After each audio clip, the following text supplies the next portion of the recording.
আমার সমস্ত ল্যাদ আর কুড়েমিকে হালকা করে টাটা বাই বাই করে আমি কিন্তু নিয়ে চলে এসেছি আমার দার্জিলিং সিরিজের পার্ট 4 এর মিনি ব্লগটা।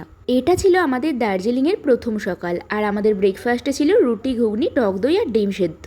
হোটেল থেকে কিন্তু ব্রেকফাস্টে পুরি দেওয়ার কথা ছিল, কিন্তু আমরা বলে দিয়েছিলাম আগের দিন রাতেই যে না, আমরা ব্রেকফাস্টে রুটি খাবো, তো তার জন্য ওনারা কিন্তু আমাদেরকে রুটি বানিয়ে দিয়েছিলেন।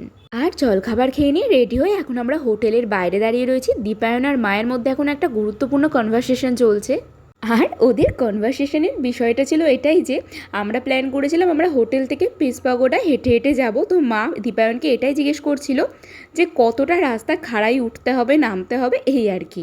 তো সবাই মিলে শেষমেশ মজা করতে করতে হাঁটা শুরু করলেও মা কিন্তু বেশ কিছুটা রাস্তা ওই 2 কি 3টে খাড়াই বাঁক হবে যাওয়ার পরই হাল ছেড়ে দেয় এবং বলে আমি তোর বাবার সঙ্গে ম্যালের দিকে নেমে যাচ্ছি, তোরা ঘুরে আয়।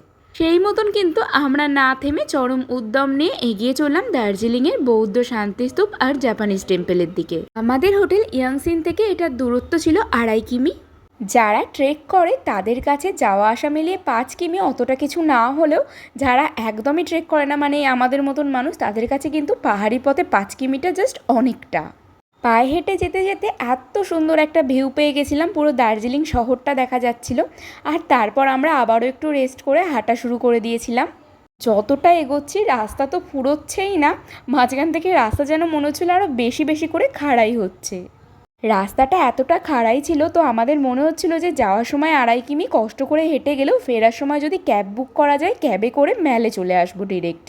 মোটামুটি 1 কিমি রাস্তা আসার পরই প্রত্যেকেরই জল তেষ্টা পেয়ে যায়। ওই দোকান থেকে আমরা একটু জল আর চুইংগাম কিনে নিচ্ছিলাম। আর এবার দেখছি রাস্তাটার নিচের দিকে নামছে, তাই একটু স্বস্তির নিঃশ্বাসও ফেলছিলাম এখানে দাঁড়িয়ে।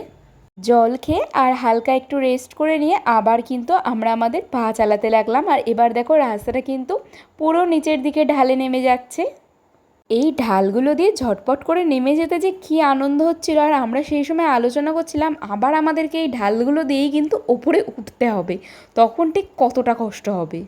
এই ঢাল দিয়ে নামতে নামতে মোটামুটি কিন্তু আমরা আরও 700-800 মিটার রাস্তা চলে গিয়েছিলাম।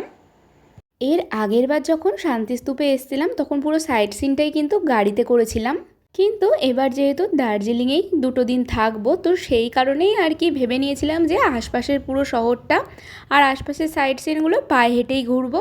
যেহেতু আমরা বর্ষায় গেছিলাম তাই মেঘ রোদ্দুরের খেলা, সবুজ গাছপালা সবটা মিলিয়ে যেন ব্যাপারটা অসাধারণ ছিল। ঢালু রাস্তায় নামা কিন্তু শেষ, আবারও আমরা খাড়াই রাস্তায় সারিবদ্ধ হয়ে এগিয়ে চলেছি। আমরা কিন্তু এখন মোটামুটি শান্তিস্তূপের অনেকটাই কাছাকাছি চলে এসেছি, তো চলো সেটা নিয়ে আসছি নেক্সট মিনি ব্লগে।